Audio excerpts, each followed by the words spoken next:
Topper success అవ్వడానికి follow అయ్యే 5 habits చూద్దాం. Habit 1, daily planning. Every night toppers next డేకి క్లియర్ ప్లాన్ చేసుకుంటారు. ప్లాన్ చేస్తే మైండ్ క్లియర్గా ఉంటుంది, ఫోకస్ ఇంప్రూవ్ అవుతుంది. హ్యాబిట్ 2 ఏంటంటే కన్సిస్టెన్సీ.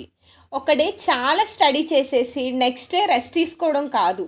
టాపర్స్ ఏం చేస్తారంటే స్మాల్ స్టెప్స్ని డైలీగా కన్సిస్టెంట్గా చేస్తారు.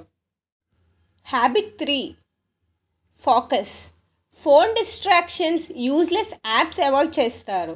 స్టడీ టైం అంటే ఫుల్ కాన్సన్ట్రేషన్ బుక్స్ మీద ఉంటుంది వాళ్ళది. హ్యాబిట్ 4 ఏంటంటే రివిజన్. రెగ్యులర్ రివిజన్ వల్ల టాపిక్స్ లాంగ్ టర్మ్ మెమరీలో ఉంటాయి. Habit 5, positive mind set. Failures వచ్చినా టాపర్స్ గివప్ చేయరు. ఆల్వేస్ బిలీవ్, నేను కూడా టాపర్ అవ్వగలను. ఫ్రెండ్స్, మీరు కూడా ఈ 5 హ్యాబిట్స్ ఫాలో చేస్తే మీరు నెక్స్ట్ టాపర్ అవ్వడం చాలా చాలా పాసిబుల్.